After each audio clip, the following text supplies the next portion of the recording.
How to escape the consumer trap if you find yourself out there spending money out of fear, shame, guilt, compulsion, if you're in debt, if you're always spending your paycheck as it comes in, you don't even really know where your money's going. If you find that your space becomes cluttered with trash, you have things, your closets become full, your space becomes disorganized, then welcome in, fam. Much love, Chap here. I'm going to give you some ideas on tools for how to escape the consumer trap.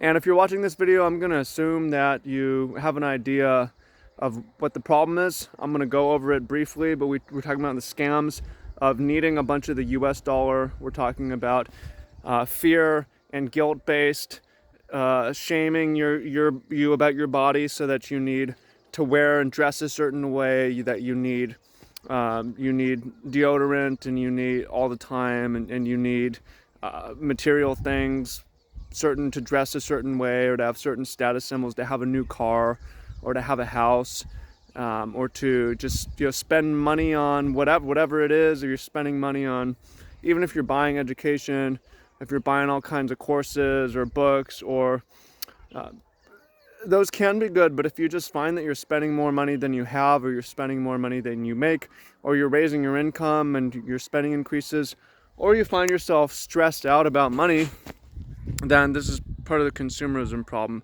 Because the truth is that money does correspond to happiness. However, how you use that money is very important. Because if you fall for marketing tricks, and you fall for scams, and you fall for the fear and the guilt and the shame, then you're going to spend it on things that you don't really need, that don't really improve your happiness. Or you could spend your money on, Nolani, come here. Come here. Oh yes, come here. Come on. Come on. Come on, dog. This is an experience that money has created, for instance. Come on. Oh yes. That's a really good use of money.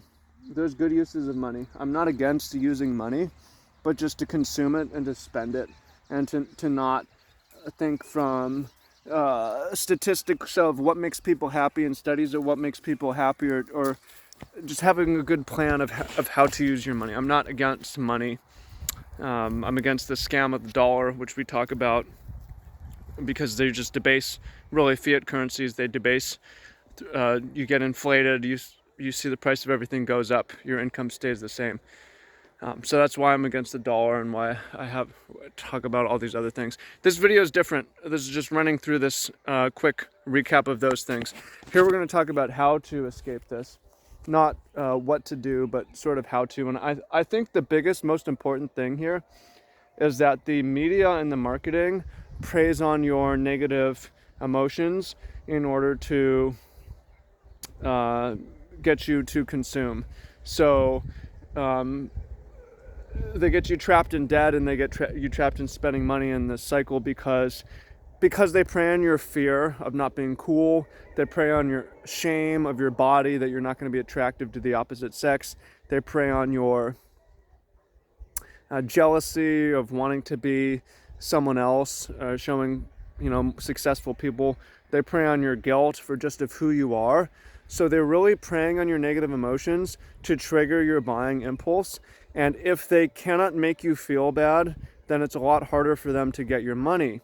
So the way to escape consumerism is have a healthy amount of love for yourself, is to be able to control your emotions and see your emotions and acknowledge your emotions, and be aware of your emotions, and be aware of how your emotions control your actions, and how your actions might cause you to spend money for someone else's agenda, for things that don't really help you. For instance, so self-love is a very important thing. It's sort of having an unconditional perfection versus wholeness. Focusing on wholeness is that I am enough, that you're enough, that you're good enough, that you love yourself just for who you are, and you're not perfect, but that's okay. There's room to grow, but it's about the process, the journey, not the destination you enjoy. Setting small goals, achievable goals, and getting there, you enjoy. Not comparing yourself to other people, but just being I know I talk in other videos about how you compare yourself to other people and you don't measure up. You should use that as motivation. And in a way, I think that, especially for males in the competitive world, is an important thing to do. But it's also important to become immune to... Come on, dog! It's also important to become immune to these marketing tricks and media fear and the panic that it causes in you to control you. Because if you can't do that, then you're not going to measure up to anyone, much less yourself. So you got to break out of this negative cycle. And I could tell you to turn off your social media, turn off your phone, uninstall Facebook, and do these certain things. I don't really think that's what that's about necessarily, though.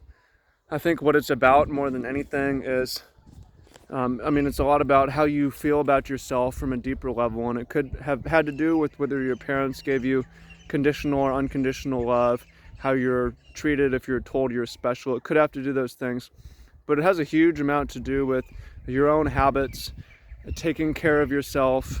It has a huge amount to do with your affirmations, being kind, being gentle.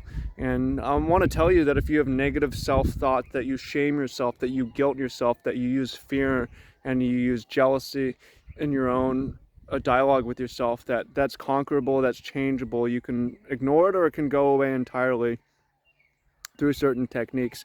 And I can help you. I could promote coaching, which I'll do, but also promote therapy. Therapy is a great thing. Therapy is something that I like and I enjoy as well. And that's a way to become more aware of what you're feeling and help you master your emotions. And when you master your emotions, you are able to look and see that you don't need to do impulsive spending to change the way that you feel. And that, part of it is also, you gotta keep checking on the dog. Come on, dog. Part of it also, you can use certain emotions like anger. Like anger is a positive one. It's like throw the middle finger up to, it's like, no, I'm not going to do what you say. I'm not going to do what you're telling me. You're trying to scam me. I can see through your bullshit. I'm out. I opt out. And again, when we talk about opting out, we're not talking about opting out of society and going and being a hermit in the woods. We're talking about gathering people together in community and opting out of consumerism. And guess what was a great way to opt out of consumerism? Become a producer. Grow produce. Grow food. Write books.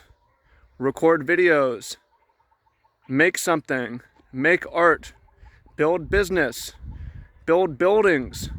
Create organizations.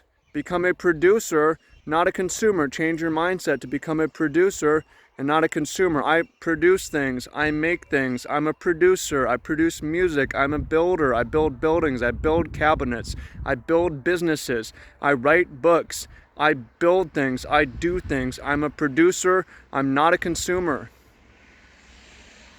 Flip it around, right? Opting out of consumerism. And when you become a producer and you opt out of consumerism, your income starts to increase and your spending starts to go down.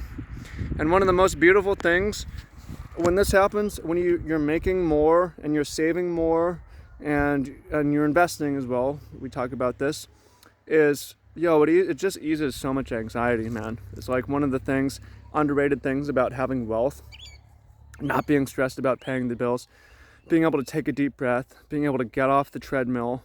Again, I'm not anti-capitalism. I'm not anti-becoming rich. I want you to become rich. It's good. You just need to know how to do it. Wealth is for a peace of mind is much better for wealth for consumerism so that you can appear a certain way to other people. Okay, dog. I got a treat for you. Oh, here you go. Yeah, this costs money, but this is a good use of money, right? So wealth. Wealth is good. No, wealth is good. Consumerism is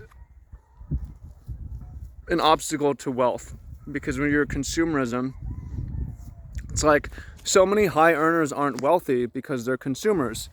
Because the more amount of money they make, the more they consume. The more they consume, the less wealth they build. They get a bigger house, they get a nicer, newer car, they go to fancier restaurants, they upgrade their wardrobe and all these things. And guess what? They still feel the same way on the inside. Nolani, hey! Come on, dog. Come on, dog. I see her going. She's getting antsy, so let me shorten this video up and get out of here and leave you with some gems.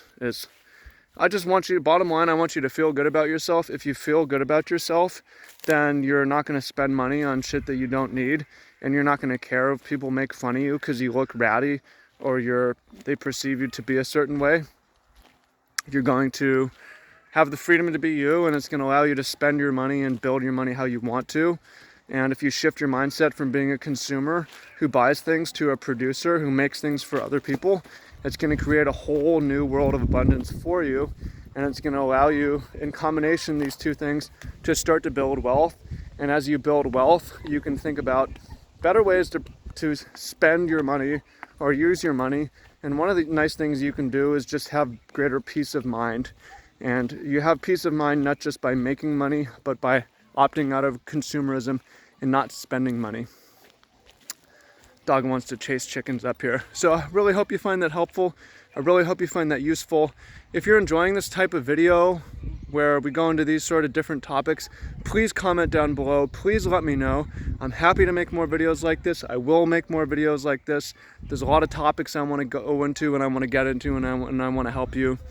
And I'm always going to do it in beautiful scenery outside, and I'm always going to keep it 100 and real with you. And not everybody's going to tell it to you like I am. So if you found this video useful, smash the thumbs up, comment down below, go get therapy, and you can sign up to talk to me on the phone down below. Hope you find that useful, and I look forward to talking to you soon. Peace, much love, and let's get it.